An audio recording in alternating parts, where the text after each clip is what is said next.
From Nashville's WSM Radio, the original home of the Grand Ole Opry, this is a Coffee, Country, and Cody podcast. Hey, it's Charlie Matos, and in this episode of our Coffee, Country, and Cody podcast, we sit down with New York Times bestselling author Karen Kingsbury and her son, screenwriter Tyler Russell. Karen's book, 1,000 Tomorrows, has been turned into a miniseries on Pure Flix. In fact, it is the #1 show on the streaming service Pure Flix. I hope you enjoy our chat with Karen Kingsbury and Tyler Russell on our Coffee, Country, and Cody podcast. Can't believe I get to do this at all, right on the circuit. You've done so well, Allie. We've done so well. Ace, me and you on the road, Daddy's prayers. We're a team. That we are. But, I was thinking maybe it's time for... Vegas. We're going to finals this year. I can feel it. Oh, Allie, you need a break first. But, yes, you should win all of them.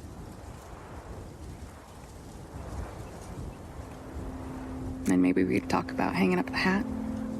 Mom. Look, Allie, I want you to experience living a normal life. Doing things with your girlfriends, going to movies, date a nice normal... Mom, when am I going to have time to date? Well, you make time.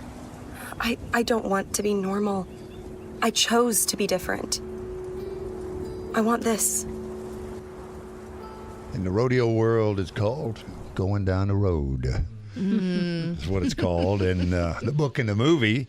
Welcome Karen Kingsbury this morning. Thank you. And Tyler Russell, her son, who's accompanied her this morning and is a screenwriter for 1,000 Tomorrows, which we just heard a clip from. How long ago did you write 1,000 Tomorrows? It's been a few years now. Yeah, it was one of the favorites. The readers loved it, and we always thought it would end up on screen one day. Yeah, the Yellowstone's bringing the Western back. That's right. We've seen that in the country music community. Oh, yeah. Mm-hmm. So many writers and singers in this town have wound up on the soundtrack.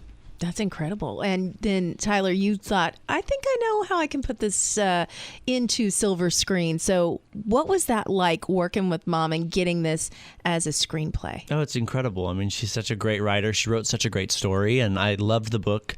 I read it, reread it, and it just came to life again, just seeing this beautiful love story set in the world of the rodeo.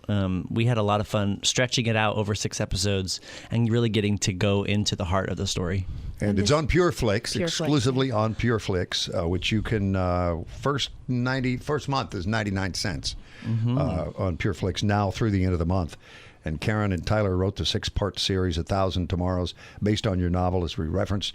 The season finale, you talked about 6-part series, is this Friday, the 24th.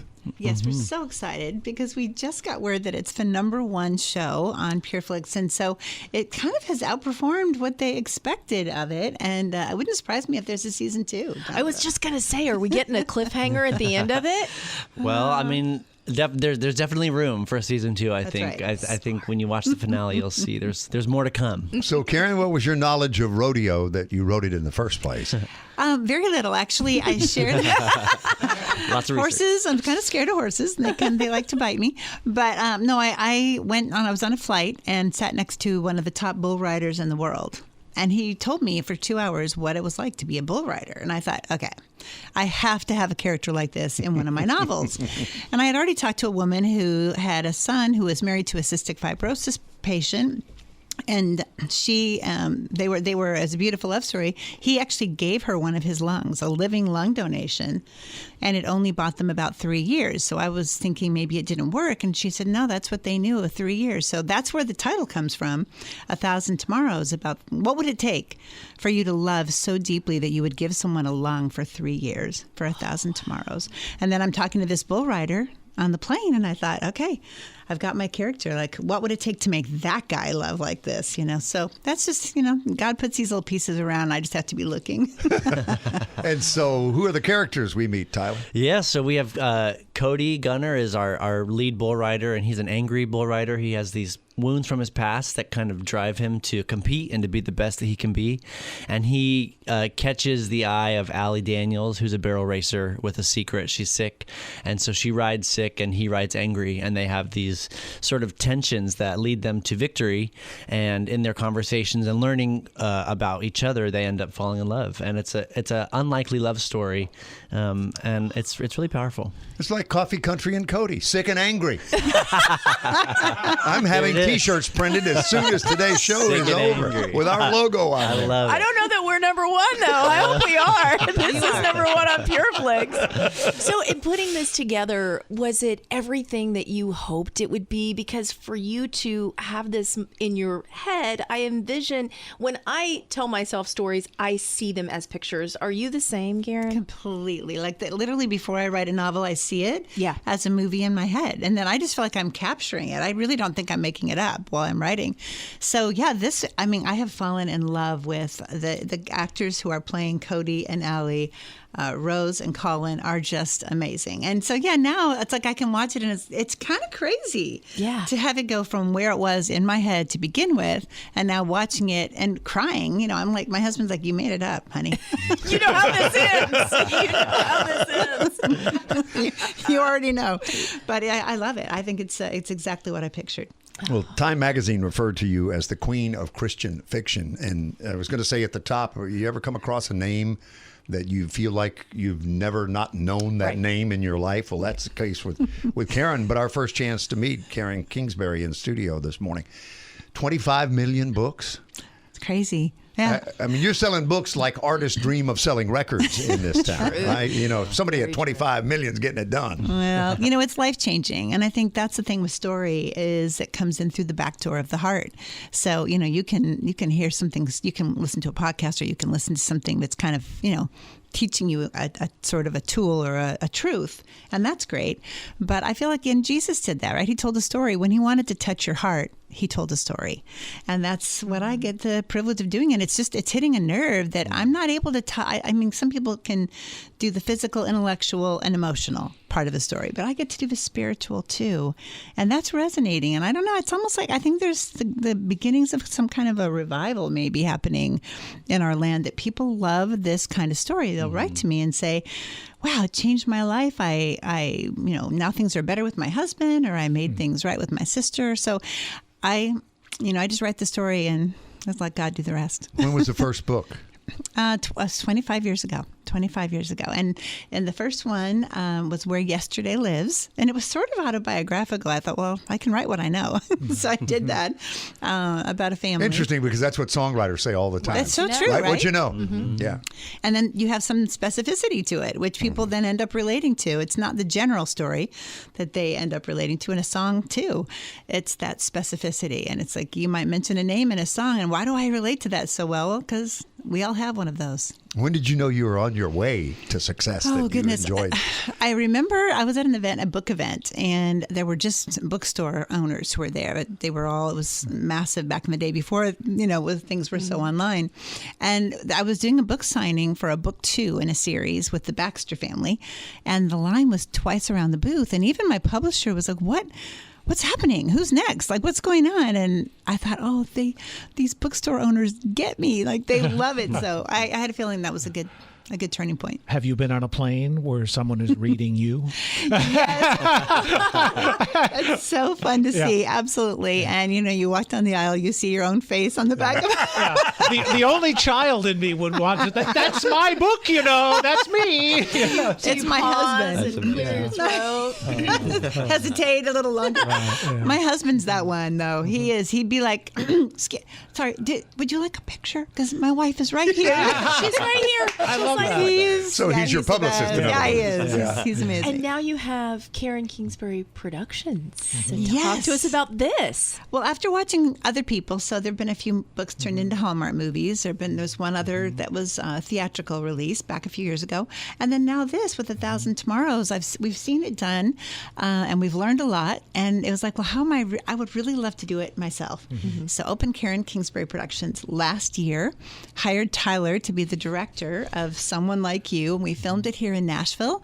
And it will be in theaters this fall, Someone Like You. And it was in Nashville first, you were telling us? Yes. Tell us about that. Yeah, well, we shot at the Nashville Zoo, and no movie had shot at the Nashville Zoo. So we kind of took over for a couple days, and they were the best hosts to let us shoot there. So it was really incredible.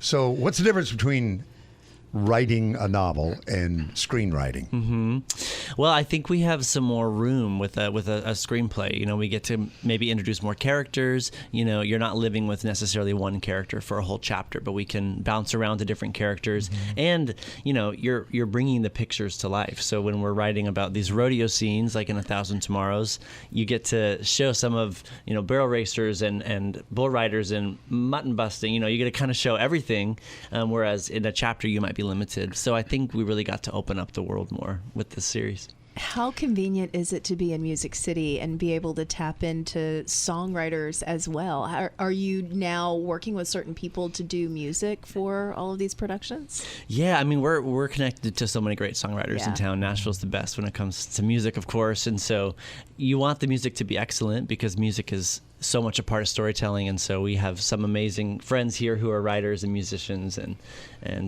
it's awesome. Now, when you do a screenplay, often, you know, sometimes the story will veer a little bit from the original source, and, you know, it's okay to change the author's intent a little, but when the author is your mom, is there a little more pressure to make sure this is approved ahead of time? Oh, yeah. Yes, I mean, absolutely. I think I want to make sure she's happy the whole time, and I can't lie and say, you know, I didn't call her a few times at 11 p.m. saying, is it okay if we do this? Is it okay if we change this? So she's been great to work with. I mean, I'm so thankful to learn from her and work with her. Karen Kingsbury, Tyler Russell in studio. Karen's book has now become a series on Pure Flix, which, again, 99 cents for your first month now through the end of the month, pureflix.com. And the final in the 6-part series airs this Friday. I wanted you to mention, just before we got about a minute left, your foundation, the One Chance Foundation, and what it represents. The One Chance Foundation was something that was kind of inspired by my dad. He would say, you have one chance to write the story of your life. Life is not a dress rehearsal. So get that one right. That should be your bestseller. So because of that, the One Chance Foundation is readers give money to it and place dedications in my book. They pay for that. And then we give grants to adoptions. And 100%. You have a remarkable story. Yes. Your family went from how many to how many? We had 3 kids, and then in 2001 we doubled that, turned it to 6 kids, and we adopted 3 little best friends from an orphanage in Haiti. Wow!